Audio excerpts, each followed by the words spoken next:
Hello everyone, इस video के अंदर हम पढ़ने वाले हैं टॉर्क का एक न्यूमेरिकल जो हमें एनसीईआरटी की बैक एक्सरसाइज के अंदर गिवन है। तो एनसीईआरटी की बैक एक्सरसाइज का क्वेश्चन नंबर 1.10 है और ये क्वेश्चन क्या कह रहा है, an electric dipole with dipole moment 4 × 10⁻⁹ coulomb into metre is aligned at 30 degree with direction of uniform electric field of magnitude 5 × 10⁴ newton per coulomb. Calculate the magnitude of the torque acting on the dipole.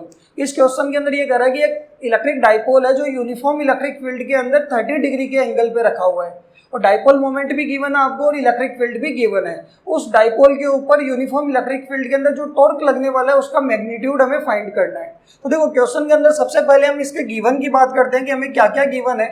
तो first line के अंदर अगर आप देखोगे तो हमें dipole moment की value given है और डाइपोल मोमेंट का सिंबल होता है कैपिटल P और वो कितना है 4 × 10⁻⁹ कूलम इंटू मीटर। फिर एंगल आपको गिवन है कितना, यूनिफॉर्म इलेक्ट्रिक फील्ड के साथ डाइपोल 30 डिग्री के एंगल पे यानी थीटा की वैल्यू कितनी है 30 डिग्री और यूनिफॉर्म इलेक्ट्रिक फील्ड का मैग्नीट्यूड आपको गिवन है कैपिटल E की वैल्यू 5 × 10⁴ न्यूटन पर कूलम। ये तीन चीजें हमें गिवन है। फाइंड आउट हमें क्या करना है, magnitude of the torque acting on the dipole, कि हमें फाइंड आउट के अंदर हमें टॉर्क का मैग्नीट्यूड फाइंड करना है।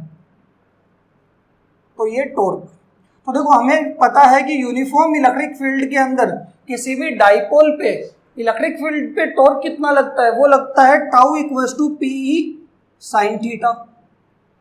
क्लियर है, P की वैल्यू भी हमें गिवन है, E की वैल्यू भी गिवन है और थीटा भी हमें गिवन है। तो टॉर्क कितना हो जाएगा, डायरेक्ट क्या करेंगे वैल्यूज पुट करेंगे और कैलकुलेशन में हमारा आंसर आ जाएगा। तो P तो कितना है हमारे पास 4 × 10⁻⁹, E की वैल्यू कितनी है 5 × 10⁴ और sin 30। क्लियर है। अब अगर आप इन दोनों को मल्टीप्लाई करोगे तो ये तो हो जाएगा टाउ = 4 × 5 20 और ये पावर्स क्या हो जाएगी, बेस सेम है तो ऐड हो जाएगी -9 + 4 और sin 30 की वैल्यू कितनी होती है 1/2।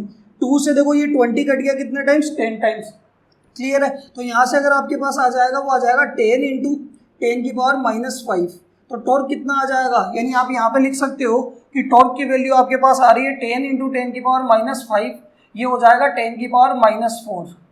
और देखो टॉर्क की यूनिट क्या होगी, तो टॉर्क होता क्या है, टॉर्क होता है फोर्स इनटू परपेंडिकुलर डिस्टेंस। तो फोर्स की यूनिट तो होती है न्यूटन और डिस्टेंस की यूनिट क्या होती है मीटर। तो ये हमारा टॉर्क आया यूनिफॉर्म इलेक्ट्रिक फील्ड के अंदर डाइपोल पे। क्लियर है यहाँ तक।